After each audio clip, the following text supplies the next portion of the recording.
이번에 진짜 요셉을 보니까 와, 속마음이 처음으로 보였어요. 속마음이.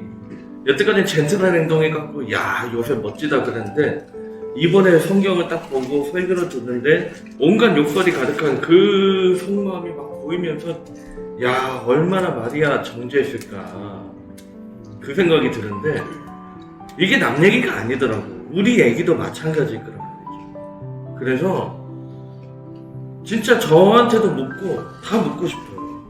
최근에 나는 누군가를 정죄한 적이 있는가? 그리고 왜 정죄했다고 생각하는가? 그 정죄요. 원래 정죄라는 게 내가 남보다 잘하는 거, 그리고 남이 나보다 못하는 걸 봤을 때 정죄하게 되잖아요. 근데 조금 이상합니다. 내가 잘하는 건 내가 받은 은혜이고 달란트인데 그걸로 남을 정죄하는 데 사용한다는 건 조금 이상하네요. 어제 퇴근하고 집에 와서 피곤하다고 옷을 이렇게 벗어놓고 잤습니다.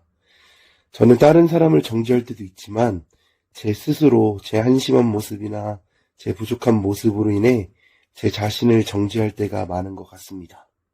저는 믿는 사람이라면 이 세상에서 본이 돼야 된다고 생각하는데 횡단보도 같은 데서 늦었다고 막 무단횡단을 하거나 뭐 차로 위험하게 칼치기를 하거나 뭐 이런 걸 보면 굉장히 정죄하게 됩니다. 저는 이렇게 자신이 앉았던 자리를 똑바로 하지 않고 가는 사람을 볼 때면 정죄하는 마음이 생깁니다. 아니, 어떻게 이렇게 자리를 제자리에 안 두고 갈 수 있지? 우리 모두 좀 이렇게 서로 정죄하지 않도록 자신의 자리를 똑바로 두고 가는 사람들이 됐으면 좋겠습니다. 네.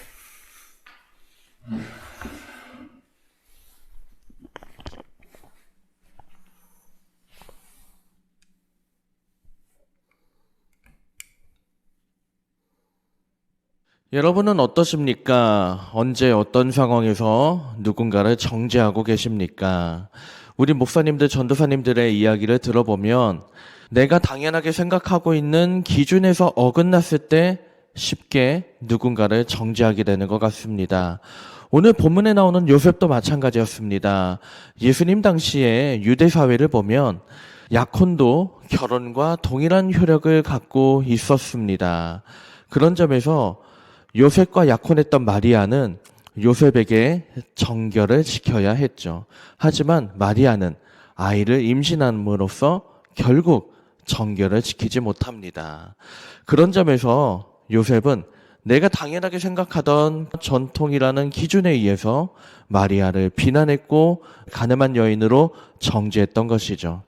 하지만 하나님께서는 요셉에게 주시는 음성을 통해서 우리에게 말씀하고 계십니다. 네가 당연하게 생각하고 있는 그 기준보다 하나님의 뜻을 구하는 것이 먼저라고 말이죠. 가령 하나님의 기록된 말씀에서 나온 기준이라고 하더라도 무작정 적용하는 것이 아니라 그때그때 매순간 하나님의 뜻을 구해가며 살아야 된다고요.